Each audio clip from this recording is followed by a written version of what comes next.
Ya wa bika namut wa ilaihi nusur. Asbahna ala fitratil Islam wa ala kalimatil ikhlas wa ala dini nabiyyina Muhammadin sallallahu alaihi wasallam wa ala millati abina Ibrahim hanifan musliman wa ma kana minal musyrikin. Allahumma fasalli wa sallim wa barik ala Muhammad wa ala alihi wa ashabihi ajma'in. Amma ba'du. Qala Allah Ta'ala fil Qur'anil Karim. A'udzu billahi minasy syaithanir rajim. Ya ayyuhalladzina amanu taqullaha haqqa tuqatih wa la tamutunna illa wa antum muslimun. Wahai orang-orang yang beriman, bertakwalah kepada Allah dengan takwa yang sebenar-benarnya, dan janganlah kalian mati melainkan dalam keadaan beragama Islam. Bapak-bapak, ibu-ibu, para orang tua-tua kami, para alim, tokoh-tokoh masyarakat yang sangat kami muliakan, Bapak ibu saudaraku seiman dalam Islam, jamaah salat subuh yang insya Allah semua kita yang hadir pada subuh ini senantiasa dimuliakan oleh Allah Subhanahu wa Ta'ala. Mengawali pertemuan kita pada subuh ini, marilah kembali bersama-sama kita sambut pagi ini terlebih dahulu dengan bersama-sama kita membaca Sayyidul Istighfar, penghulu dari segala istighfar. Karena baginda Rasul telah berjanji, barang siapa yang di waktu paginya ba'da salat subuh dia membaca Sayyidul Istighfar, mati ia pada siang harinya, ia akan dimatikan dalam keadaan husnul khotimah. Dan barang siapa yang membacanya ba'da salat asar atau di sore harinya, mati ia pada malam harinya, dia juga dimatikan dalam keadaan husnul khotimah. Itulah betapa besarnya fadilah Sayyidul Istighfar. Mari sama-sama kita bacakan. Saya dan Bapak Ibu ikuti. Allahumma anta rabbi la ilaha illa anta khalaqtani wa ana abduka wa ana ala ahdika wa wa'dika mastata'tu wa a'udzu bika min syarri ma sana'tu abu'u laka bi ni'matika alayya wa abu'u laka bi zambi faghfirli fa innahu la yaghfiru dzunuba illa anta.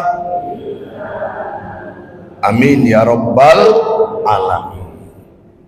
Semoga Bapak Ibu dimudahkan Allah untuk menghafal dan mengamalkannya. Saya Bapak Ibu malam tahun baru semalam bulan Muharram, saya kaget Pak. dilantik di wisuda menjadi namanya Ustadz Sayyidul Istighfar. Kaget. Siapa yang melantik wisuda? Pak Kapolda. Selama ini orang kenal saya Ustadz Karambi. Karena setiap ceramah sering nyebut Karambi. Malam ini berganti Ustadz Sayyidul Istighfar. Kenapa? Karena itulah dia satu-satunya Ustadz yang kami kenal yang setiap kajian subuh kami dibawa dulu membaca Sayyidul Istighfar, dan setiap kajian asar dibawa dulu membaca kajian istighfar sampai kami hafal Sayyidul Istighfar itu. Nah, inilah Bapak Ibu kenapa saya bawa pula subuh ini di Masjid Pandau Permai, dengan satu harapan Bapak Ibu pun mengamalkannya. Semoga kita mati dalam keadaan husnul khotimah. Baik Bapak Ibu rahimakumullah, bersyukur kita kepada Allah pada subuh Ahad 19 Rabiul Awal ini, dengan izin Allah saya dapat hadir walaupun tadi sholat subuhnya di Masjid Miftahul Jannah. Kaget orang tuh, Pak. Apa sini Ustaz? Katanya mau ke Pandau. Saya bilang, oh, jadi saya sholat subuhnya di situ. Dan saya tak pernah terlambat sholat subuh di tempat saya pengajian, baru tadi, karena memang jauh Pandau ini. Saya tak bisa menolak, Pak. Udah sering kali Pak Haris diminta, tolonglah subuh Abang dah, tolonglah subuh. Bukan saya tak mau, subuh dari rumah saya kemarin itu jauh, Pak. Ya. Tapi sekali ini saya kabulkan. Kenapa Ustaz tak bisa menolak? Karena beliaulah yang paling sibuk saya perhatikan ketika meninggalnya istri saya. Jadi beliaulah orang yang paling sibuk, mengangkatnya, mengaturnya. Saya pun tak kenal sama beliau, Pak. Siapalah Bapak ini? Kok sibuk kali dia ngatur-ngatur di rumah saya. Ngatur yang baik, Pak. Nah, setelah itulah dia nelpon-nelpon. Nah, maka sampai pagi ini. Nah, semoga hari ini kita mendapatkan ilmu yang bermanfaat. Amin. Nah, apa yang akan kita bicarakan? Pada subuh ini kajian kita berjudul Jangan Menjadi Abu Lahab. Jadi judulnya Jangan Menjadi.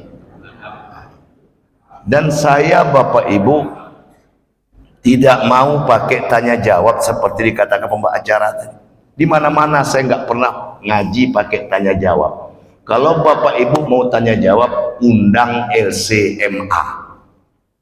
Ya Pak, kalau mau pakai tanya jawab, tanya dengan LCMA. Karena jurnalis ini cuman SAG. Nah, sarjana agak gimana gitu ya. Ya.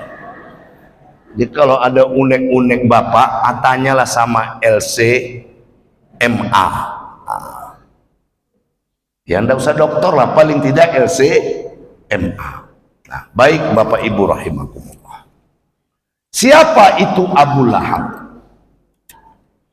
Abu Lahab nama aslinya adalah Abdul Uzza bin Abdul Muthalib. Abdul Uzza bin Abdul Muthalib. Beliau adalah salah satu dari 4 paman kandung Nabi yang hidup. 2 paman Nabi itu tidak beriman dan 2 lagi beriman. Abdul Uzza bin Abdul Muthalib. Ini nanti yang bakal jadi Abu Lahab. Yang kedua paman Nabi itu adalah Abu Thalib bin Abdul Muthalib, yang mengurus Nabi, yang membela Nabi sampai beliau wafat. Itulah Abu Thalib. Tapi sayang, saat wafat dia tidak beriman. Namun jasanya membela Nabi, kata Rasulullah, pamanku itu dimasukkan ke dalam neraka cuman sampai mata kakinya saja. Mau Pak? Cuman sampai mata kakinya saja mau. Nah, kalau tidak, jangan pernah tinggalkan sholat subuh seumur hidup, apapun yang terjadi. Insya Allah tak terbakar tuh kaki. Karena tidak ada amal yang paling hebat di atas dunia ini kecuali menjaga sholat subuh nah, ibu bapak. Yang ketiga, paman Nabi itu adalah Abbas bin Abdul Muthalib. Paman Nabi yang umurnya panjang sampai di masa Utsman bin Affan. Tapi yang menarik apa? Tidak pernah dapat jabatan apapun. Padahal sejak Nabi di Makkah, kalau ada Nabi, dia duduk di samping Nabi. Begitulah dia. Kenapa tidak dapat jabatan? Pernahkah dia meminta? Pernah. Tapi jawab Nabi apa? Tidak, paman. Kau tak boleh mendapatkan jabatan. Kenapa? Kau terlalu alim, terlalu soleh. Jadi orang-orang soleh, Pak, nggak boleh dikasih jabatan. Kenapa? Takut nanti hilang kesolehannya, takut nanti hilang ketaatannya. Karena jabatan itu manis, jabatan itu indah, jabatan itu enak. Yakin, Pak? Yakin tidak? Apa bukti jabatan itu enak? Lihatlah musim pilkada ini. Rata-rata calon bupati itu semuanya orang gagal, Pak. Betul tidak? Gagal jadi DPD. Ya toh? Maju jadi bupati, gagal jadi DPR RI, maju jadi. Padahal dulu jabatannya tinggi loh, DPD RI, DPR RI, gubernur, rela turun demi.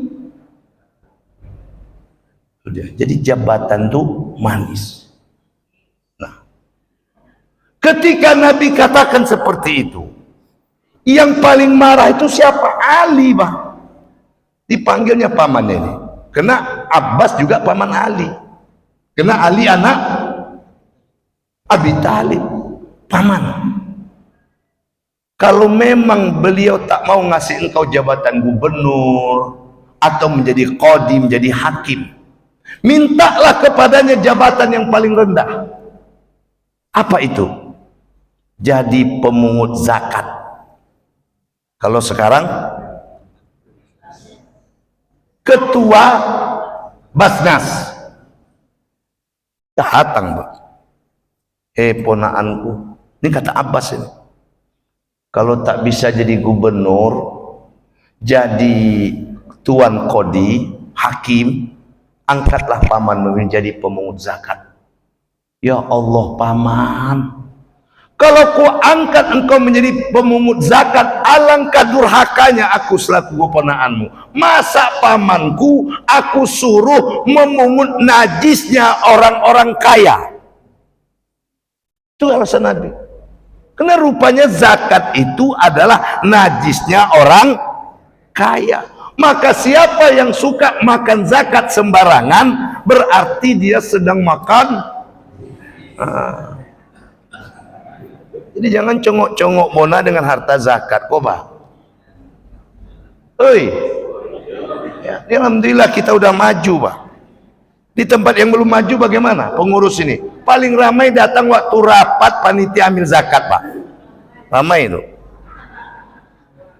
Biar datang jadi, biar ditunjuk jadi amil. Nah, nanti akan lebaran dapat jatah. Hobi dia jatah. Kotoran orang, ingat-ingat itu, Pak. Lah, oh, Pak, ingat-ingat itu. Yang keempat, siapa paman Nabi itu lagi? Hamzah bin Abdul Muthalib, yang dicintai Nabi, yang mati sadis, terbunuh di perang Uhud dan dikuburkan di Jabal Uhud. Itulah Hamzah. Apa kehebatan Hamzah, Ustaz? Beliau masuk Islam, Pak, bukan karena dakwah, tapi karena hubungan kerabat. Itu Hamzah. Karena Hamzah ini hobinya mabuk, Hamzah ini hobinya berburu. Dia dapat kabar ada keponakannya yang jadi nabi, tapi dia nggak ambil pusing. Tahu-tahu pulang berburu berjumpa perempuan. Hamzah, kau menyenangkan dirimu saja, tak ada perhatianmu dengan keluargamu. Terkejut Hamzah, emangnya kenapa? Itu keponakanmu Muhammad sekarang sedang dihina, diludahi oleh Abu Jahal di Mekah. Langsung terbakar dia, Pak. Datang dia ke Mekah itu, pas dekat Ka'bah Abu Jahal sedang meludah Nabi. Diambil oleh Hamzah busur panahnya, dihantamnya kepala Abu Jahal, terjelontang, Pak. Pang. Ya, bukan jatuh, Pak, terjelontang parah pada jatuh. Hamzah tuh kuat kok. Makanya duluan dia masuk Islam daripada Umar. Maka ketika Umar masuk Islam, siapa yang menantangnya? Hamzah. Jangan takut Muhammad, ada aku. Kata Abu Jahal, hei Hamzah, kenapa kau bantu orang yang menghina agama nenek moyang kita? Bro, tahu enggak? Itu bukan masalah agama. Muhammad kau kemana kanden, tahu enggak? Makanya dalam Islam, kerabat itu nomor 3, Pak. Nomor 1 Allah, nomor 2 orang tua, nomor 3 kerabat. Kerabat itu siapa? Yang punya hubungan darah. Jangan pernah main-main dengan kerabat. Ketika Isa mengatakan memutuskan silaturahmi, ini dengan kerabat. Kalau saya tak kunjung mengunjung dengan bapak, enggak putus silaturahmi kita. Di awak orang lain nak kerabat dong. Tapi kalau saya tak pernah ke rumah paman saya, tak ke rumah adik mama saya, tak ke rumah abang atau adik saya, itu namanya memutuskan Jadi silaturahim itu adalah hubungan dengan kerabat. Sedangkan kita satu jamaah namanya ukhuwah. Paham? Paham saja Pak, biar cepat. Jadi jangan berkelahi dengan apa itu kerabat? Orang yang punya hubungan darah, itu kerabat. Paham sampai situ Pak? Paham saja ya. Nah, kita masuk pada Abdul Uzza. Nah, Abdul Uzza ini, dialah orang yang pertama bergembira, bersyukur dengan kelahiran Nabi Sallallahu Alaihi, sampai dia merdekakan budaknya yang bernama Suaibah. Bayangkan Pak. Nah, dan hubungannya dengan Nabi itu mesra, Pak, selama 40 tahun. Jadi Abdul Uzza itu baru jadi Abu Lahab itu kapan Ustaz? Setelah Nabi usia 40. Jadi dari umur Nabi 0 sampai 40 ini mereka mesra. Apa bukti mesranya? Ketika Nabi menikah di usia berapa Pak? 25 tahun dengan ibunda Khadijah. Bu, Khadijah itu statusnya apa? Janda seken, triken atau porken? Kalau seken berarti sekali menikah. Kita yang kedua itu namanya seken. Khadijah ini sudah 2 kali menikah. Nabi itu suami ketiga, maka namanya triken. Kalau ada ibu kerjanya kawin cerai, namanya porken. Nah, ya. Ya dulu betino kan gitu Pak. Ya. Saking cantiknya abi awak jantan kau di atak-atak kau mantanin. Nah, itu namanya porken itu. Nah, menikah dengan Khadijah, ya, Nabi punya 4 orang anak gadis, 2 orang anak bujang. Jadi anak Nabi dengan Khadijah itu 6. Nanti Nabi menikah dengan Maria, baru dapat 1 lagi laki-laki namanya Ibrahim. Jadi anak Nabi itu seluruhnya 7. Ini perlu diulang-ulang Pak, banyak kita tak tahu. Ya apalagi anak-anak kita harus diulang-ulang. Ya. Abu, ibu itu menjawab dari tadi itu mada. Jadi 7. Nah, 2 orang anak Nabi diambilnya menjadi menantu. Abu Lahab punya anak namanya Utbah, dia nikahkan dengan Ruqayyah. Abu Lahab punya anak namanya Utaibah, dia nikahkan dengan Ummu Kalsum. Jadi apa hubungannya dengan Nabi Pak? Besan. Orang kalau mencari besan pasti kalau orang itu baik.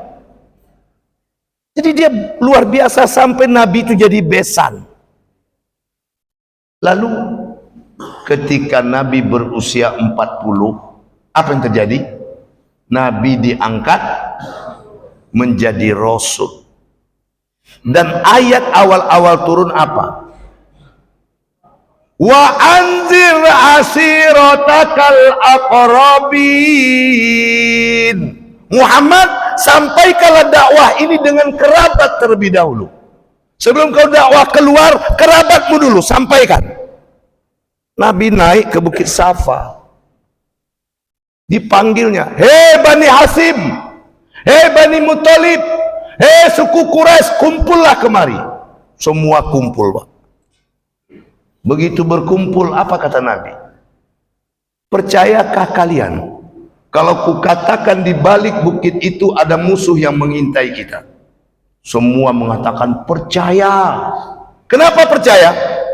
Karena di mata mereka Nabi memang tak pernah berdusta. Bahkan usia 35 tahun sudah mereka sematkan kepada Nabi itu Al-Amin, orang yang bisa Makanya Pak Bu, tidak ada akhlak nomor 1 di muka bumi ini kecuali kejujuran Pak. Tunggang tunggi apa sembayang tapi ngicu aja orang taruh, nggak akan masuk suruh gua Pak.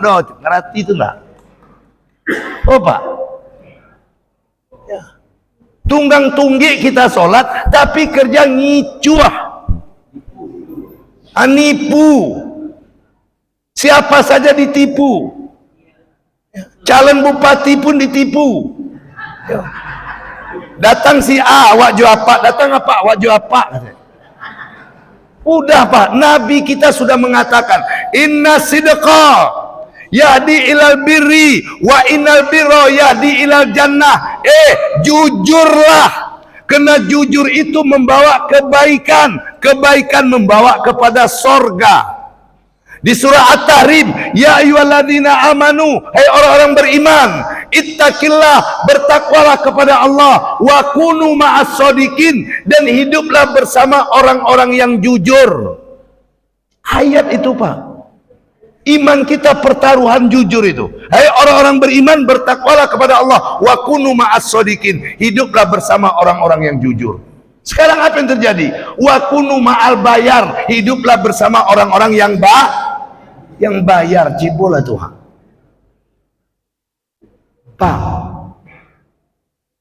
Pak, sekarang orang dengan orang jujur apa dengan orang bayar Pak? Itu makanya saya kompanyakan di mana-mana. Ar-rosi wal murtasi finnar, saya bilang. Yang disuap dan menyuap masuk. Jadi menyogok, disogok itu tidak berdosa Pak. Nggak ada ayat mengatakan berdosa. Cuman masuk neraka. Woi, iya itu. Bapak sogok anak bapak untuk lulus polisi tidak berdosa. Cuman apa jo anak apa jo polisi itu pasti masuk. Bapak sogok anak bapak untuk bisa jadi pegawai, nggak berdosa. Cuman insya Allah bapak dan anak bapak jadi bahan bakar. Apa beda dosa sama neraka Ustaz? Kalau dosa masih bertobat lah Pak. Judi dosa, maka bisa sogok masuk neraka, nggak ada tobatnya dong. Jadi gimana cara tobatnya? Satu cuman berhenti. Ini kayak nggak bertuhan Pak. Makanya saya ajak tiap pagi itu baca Sayyidul Istighfar itu. Allahumma anta rabbi itu artinya apa? Ya Allah, kaulah yang mengatur kehidupan kami. Jangan takut tak makan, udah diatur kok hidup ini. Oh ibu, bagaimana tobat dari caleg yang diambil jilbab dan baju seragamnya? Nggak ada, udah masuk neraka ibu, tahu nggak?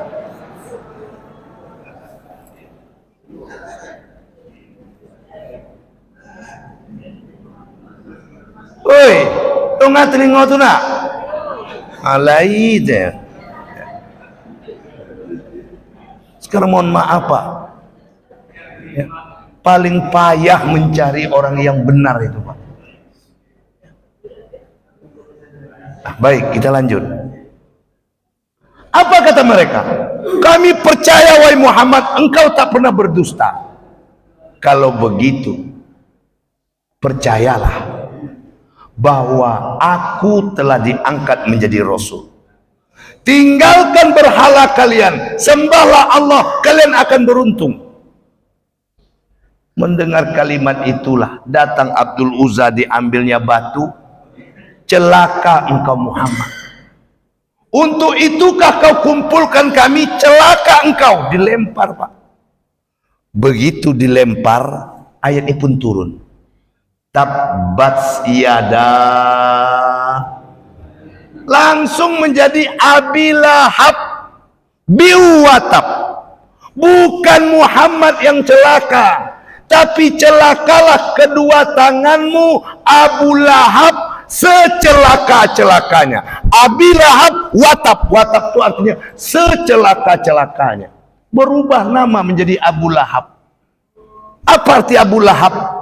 Bapak pemarah.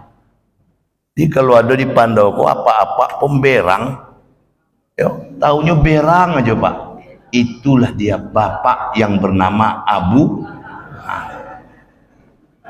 Ustadz, kenapa? Kalau tadi akhlak terbaik itu kejujuran, maka yang kedua akhlak yang tak boleh ada dalam diri kita marah Pak. Pak, makanya hadisnya pendek kan? La taghdab walakal jannah. Kau jangan marah, akan masuk surga. La taghdab walakal jannah. Pendek hadisnya. Diajarkan di anak TK tuh hadis. Jangan marah, kau bakal masuk surga. Kenapa marah tak boleh? Karena marah itu menghilangkan akal. Sementara dalam hadis dikatakan anak Adam ini mulia karena 4 perkara. 1, anak Adam mulia karena akal. Yang kedua, anak Adam mulia karena agama. Yang ketiga, anak Adam mulia karena malu. Yang keempat, anak Adam mulia karena amal. Itu hadis Nabi. Maka akal itu akan rusak kalau marah. Agama akan rusak kalau buruk sangka. Malu akan hilang kalau congok. Nah, itu gini. Makanya yang tak punya malu tadi Pak, ialah di atas nak turun tuh dia tak punya malu tuh. Ngapunya nak malu? Yang pantiang menjabat, congok namanya itu. Kok serius kok Pak? Ala putih rek malu. Nah. Makanya izalam tastaifas namasita. Kalau kau tak punya malu, buatlah sesuka hatimu. Congok itu. Dan amal soleh akan rusak kena hasad. Jadi nomor 1 pangkal dosa itu apa? Marah. Karena kalau orang sudah marah, pasti suuzon dengan orang. Kalau orang sudah marah, pasti dengki sama orang. Nggak ada doh Pak. Kalau apa berang dengan imam tuh Pak, sehebat apapun imam tuh sama di mata apa hebat. Sehebat apapun pengurus tuh kalau apa lah berangnya nggak debat ya. Mantap saya mantap dari mana? Dari Medan katanya kan tidak. Orang sering nyebut mantap Pak. Apa nak mantap? Ngapa? Apa punya ama? Jadi jangan marah-marah. Nabi itu dia. Fabima rahmatim minallahi lin talahum. Karena kau lembut, karena kau ramah, orang suka denganmu. Nah, Abu Lahab pemarah. Maka kata Allah, Celakalah kedua tangan Abu Lahab secelaka-celakanya. Coba. Fir'aun Pak, jahat Pak. Tapi tak ada surat Fir'aun di Quran. Betul? Ada surat Fir'aun? Enggak ada. Kisah Fir'aun ada. Qarun jahat. Tapi enggak ada kisah Qarun yang nama surat Qarunnya enggak ada. Satu-satunya orang jahat, sejahat-jahatnya yang ada dalam Al-Quran ditulis nama surat inilah dia. Namanya Abu. Dan hebatnya Allah tulis di juz 30. Nomor suratnya 111. Surat Quran itu kan 114. Ini diletakkan di nomor 111. Supaya apa? Anak kecil, orang tua, siapa saja membacanya dan menghafalnya. Karena Abu Lahab ini akan ada di setiap masa, Pak. Maka ayat ini mudah dihafal. Bahkan ada di antara bapak-bapak ini ayat jadi ayat favorit barangkali. Kenapa? Karena hafalannya sampai situnya, Pak. Ya. Dia teh Al-Lahab hafalnya leno. Hafalnya cuman Al-Ikhlas, Al-Falak, An-Nas, Al-Lahab. Itulah diulang-ulang. Allah suruh kita mengingat-ingat. Nah, Bapak Ibu, masuk ayat kedua. Apa ayat keduanya? Ma'aghna anhu maluhu wa makasab. Tidak lagi ada guna hartanya dan apa yang diusahakannya. Abu Lahab itu orang kaya, Pak, pedagang. Pedagang, Pak. Tapi sejak peristiwa itu tidak ada lagi pikirannya kecuali menggagalkan dakwah Rasul Sallallahu Alaihi. Dan beliau secara lahirnya percaya dengan Nabi itu. Dia kan punya spregen tuh, Pak. Siapa spregennya? Abu Jahal. Abu Jahal itu beda dengan Abu Lahab. Abu Jahal itu namanya Umar bin Hisam. Dia tidak bersaudara dengan Nabi. Abu Lahab paman kandung Nabi. Ini kedua-duanya sepregen nih. Ya. Cuman yang satu Abu Jahal. Abu Jahal itu artinya apa? Bapak bongak. Jadi kalau ada apa pemberang bongak lo ya duo tuh Abu Jahal, Abu Lahab, apa orang itu. Ya. Ini kan banyak orang bongak ke pemberang, Pak. Ya. Sepeda ndak berlampu namanya. Diletak di belakang meja tuminya, Pak. Disuruh ke muko nggak tahu jalan. Nah, itu ada tuh. Ya. Kalau bentuk-bentuk itu kan banyak tipenya kok, Pak. Ya. Ditaruh di belakang meja tumit. Artinya apa? Protes-protes, Jo. Akinilah kau di muko. Nggak tahu jalan. Apa pula tuh? Itu namanya Abu Jahal. Apa yang berang lo nyo? Abu Lahab. Komplit lah Abu je nyo, Pak. Nah, ingat itu. Pernah ditanya, kau percaya dengan Muhammad itu? Percaya. Aku percaya juga. Lalu kenapa mereka kok tidak beriman? Karena tadi mereka orang kaya punya kedudukan. Kalau mereka ikuti Muhammad, takut kedudukannya hilang, takut kekayaannya habis. Karena dalam Islam nggak ada lagi kedudukan. Dalam Islam di surat Al-Hujurat ayat 13 jelas, inna akramakum indallahi atqakum. Yang mulia itu yang takwa, bukan orang kaya, bukan pejabat. Mereka takut hilang jabatan itu, maka mereka pungkiri kebenaran itu. Jadi artinya apa? Selain pemarah, ciri-ciri Abu Lahab itu adalah orang yang memungkiri kebenaran demi jabatannya. Itu namanya Pak, orang yang memungkiri kebenaran demi jabatan itu adalah Abu Lahab. Kalau begitu banyak nggak Abu Lahab sekarang, Pak? Berserak-serak, Pak. Pak, mari lihat nanti, Pak. Apa? Allah katakan celakanya Abu Lahab itu. Tak berguna hartanya, jabatan itu gimana? Saat dia mati, Pak. Matinya mengerikan. Abu Lahab mati di usia 75 tahun. Cukup panjang. Sementara Nabi kita cuma 63. Abu Bakar 63, Umar 64, Ali 63, Abu Lahab 75 loh, saking panjangnya. Jadi bapak-bapak jangan bapak kira umur panjang tuh baik. Apa kok panjang umur dia banyak dosa, tahu enggak? Bukan dia apa soleh. Kalau soleh apa dari ketek lah lama apa mati kok. Tapi dia apa dulu tuh pegawai banyak ngicuah hurang ya.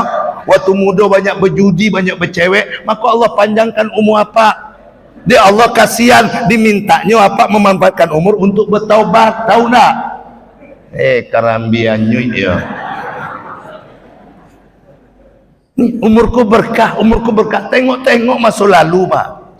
Jadi umur panjang kesempatan bertau. Ya, Pak.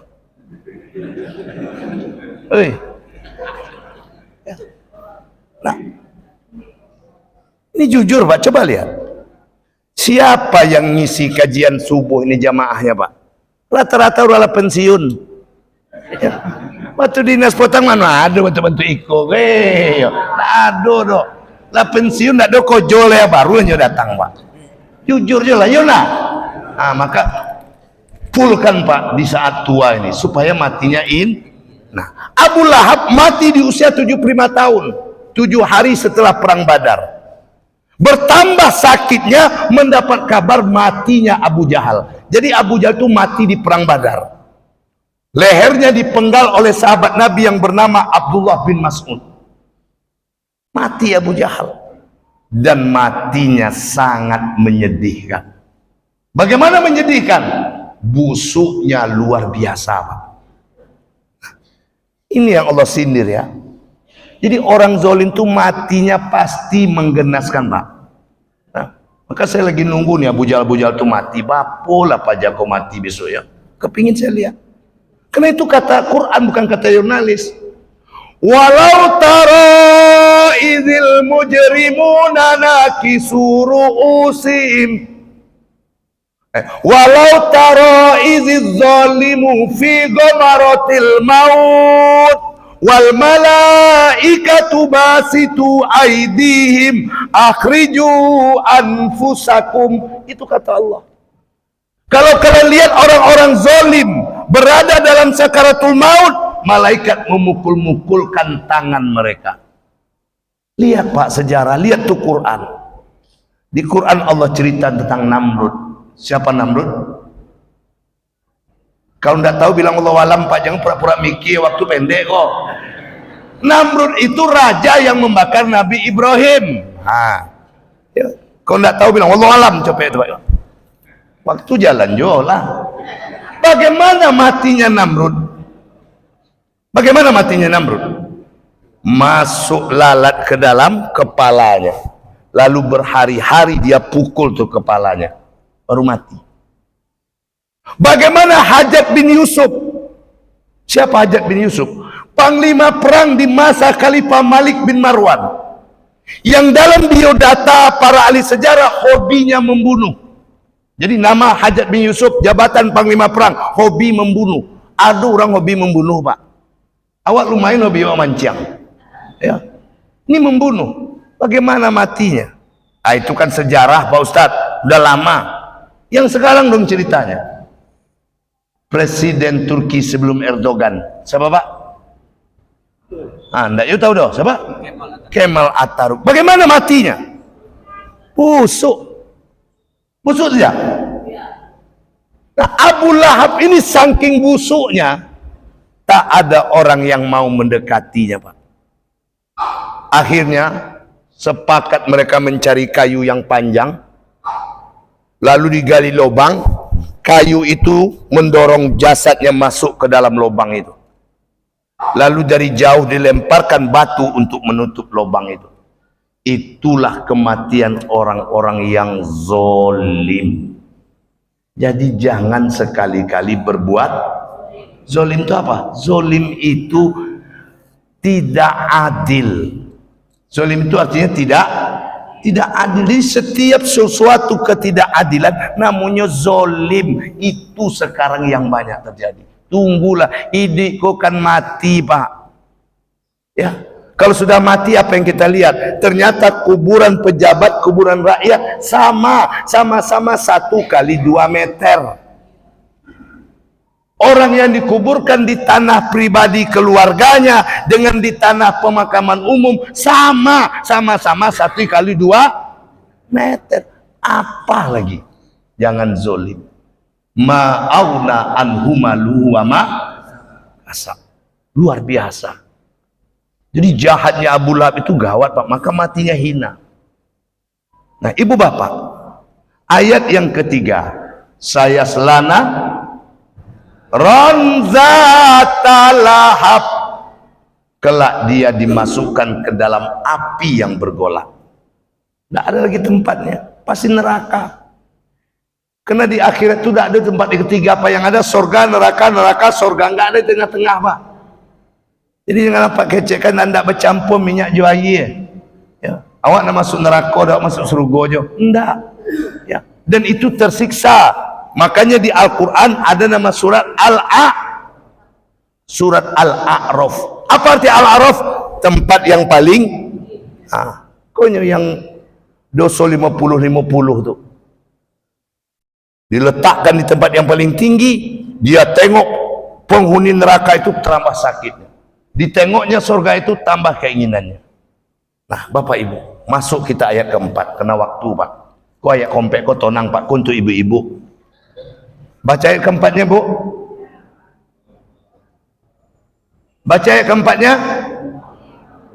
Wamra'atuhu hammalatal, dan perempuannya membawa kayu bakar. Coba Allah tidak menyebut istri Abu Lahab dengan kata-kata azwaja, padahal istri dalam Al-Quran itu azwaja. Coba Bapak Ibu doa kita, Pak, di Al-Furqan 74, Rabbana hablana min azwajina. Tapi untuk istri Abu Lahab namanya Ummu Jamil, Bu. Itu Allah tulis wamro'atun. Ingat, ada 3 perempuan di Al-Quran yang Allah sebut wamro'atun. 1, istri Nabi Lut, namanya Walahah. Itu imro'atun itu. Yang kedua, istri Nabi Nuh, namanya Walagoh. Itu imro'atun juga. Yang ketiga, istri Abu Lahab, namanya Ummu Jamil. Apa itu imro'atun? Istri yang tidak bisa memberi kesejukan kepada laki. Tahu enggak? Oh Ibu, wamro'atun artinya istri yang tidak bisa memberi kesejukan, ketenangan kepada kojonya apa? Meninggalkan laki, Pak. Di zaman akhir ini itu ibu-ibu udah banyak jadi wamro'atun, tak jadi istri lagi. Contoh, pagi beko Pak pulang dari si Koko, mononglah lakinya surang, Pak, di muka rumah tuh. Lewat awak, Pak, apa kabar? Alhamdulillah. Sorang-sorang, dia pagi-pagi depan rumah. Mana orang rumah? Ke kantor desa senam, adanya. Tuh. Itu baru jam 7 pagi. Jam 1 menung lagi bapak tuh balik. Lewat balik. Apa? Temenung juga sendirian lagi dari pagi tadi. Belum pulang orang rumah dari senam. Udah. Itu kemananya gini? Pai kenduri. Apa kau dah ikut? Nyopai sama gengnya. Ini kok tuh. Tengok Pak tu bini apa tuh, ha? Betul, Bu? Banyak memang itu perangai ibu kini, tahu enggak? Karambi, ha. Bu, jangan tinggalkan laki. Kami nikahi ibu memberi ketenangan, bukan kegelisahan. Makanya kalimat nikah itu wa min ayati an khalaqalakum min anfusikum azwaja litaskunu. Diberi kami istri litaskunu supaya kami dapat tenang. Punya masalah nengok ibu, hilang masalah kami. Kalau imro'atun punya masalah nengok ibu, bertambah masalah kami. Itu bini awak kini, Pak. Itulah itu, pai dengan gengnya. Dah. Udah berakhir Pak? Belum. Minggu depan apa kalau ke Ampera Pak? Beli nasi Pak? Iyo. Mana orang rumah? Poi wisata religi. La ilaha illallah. Religi dari mana Bu? Religi dari Hong Kong. Tidak ada ziarah kecuali 3 tempat: Masjidil Haram, Masjid Aqsa, Masjid Nabawi. Ke Harau itu bukan ziarah, ke Dumai bukan ziarah, tapi kalian pergi jelong-jelong. Supaya kami izinkan, kalian bilang wisata religi. Ternyata dalam bis kalian joget-joget. Yo. Kan yo katanya. Betul Bu? Astaghfirullah.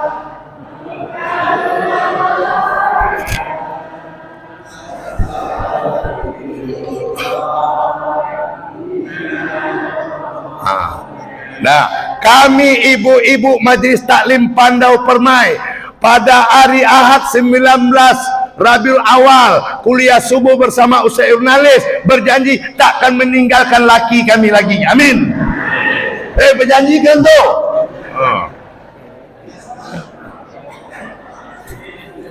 Apa kata mereka Pak? Ustaz, kan kami dapat izin. Bukan dapat izin, kau tidak diizinkannya merepet. Bu, jangan ibu berdalih, kan suami kami mengizinkan. Nggak ada kami mengizinkan doh Bu. Cuman kalau nggak diizinkan awak bercokak, terpaksa kami izinkan. Iya kan Pak? Ini suara hati Pak. Ini tuh biar joleh Pak. Kalau nggak dibantai bentuk itu merajalelanya Pak. Udah, apa namanya Bu? Wamro istrinya, perempuannya Ummu Jamil nggak pernah memberi ketenangan kepada suaminya. Bahkan dia bersama-sama dengan suaminya memusuhi Nabi Muhammad. Bagaimana caranya? Hammalatal hatab, kemana-mana dia bawa kayu bakar. Suatu ketika Bapak Ibu, Nabi sedang duduk dekat Ka'bah bersama Abu Bakar. Diambilnya batu. Hei Abu Bakar, mana temanmu? Mana Muhammad? Tuhannya telah menghina kami. Karena mereka sudah mendengar ayat ini sejak awal. Jadi tak ada keluarga yang mendengar kutukan pasti masuk neraka kecuali mereka Pak. Tiap hari mendengar itu. Mana? Aku akan koyak-koyakkan wajahnya. Abu Bakar bingung Pak. Manga lo piye lo? Kok nanya Muhammad? Sementara Nabi Muhammad di samping. Ya Rasulullah, apa dia nggak lihat engkau? Allah menutup pandangannya. Bayangkan. Lah. Wah, habis suruh kita Pak, kita tutup lagi. Yo. 18:13, ini udah 18:20. Beko semayang apa le Bu? India waktu suruh itu sholat Isra itu sama waktunya dengan sholat maghrib. Maghrib 18:13. Berarti sholat Isra nya juga 18:13. Sekarang udah 18:20, terlewat sedikit. Cukuplah ngaji kita dulu, semayang kita lagi. Nah, terakhir ayat kelima langsung. Ibu kalau penasaran, awirin ibu-ibu nanti saya kasih tahu. Biar ibu sadar jadi azwaja, jangan jadi imro'atun. Nah, yang kelima, fi jidiha, dan istrinya Ummu Jamil ini akan dimasukkan ke dalam neraka, di mana fi jidiha hablum min masad, di lehernya ada tali dari sabut.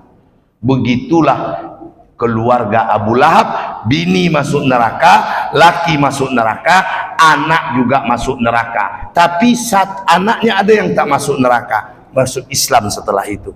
Ya, adapun 2 orang anak laki-lakinya, Utbah diceraikannya Ummu Kalsum, tapi Utbah masuk Islam Pak. Adapun Utaibah juga diceraikannya Ruqayyah atas perintah ayahnya, tapi Utaibah mati diterkam serigala karena waktu dia menceraikan anak Nabi, dia ludahi Nabi. Saat itulah Nabi berdoa, dan ketika perjalanan ke Sam, Utaibah anak Abu Lahab ini diterkam oleh serigala akibat meludahi Nabi sallallahu alaihi. Semoga keluarga kita terhindar dari keluarga Abu Lahab. Amin ya rabbal alamin. Subhanakallahumma rabbana wa bihamdika asyhadu an la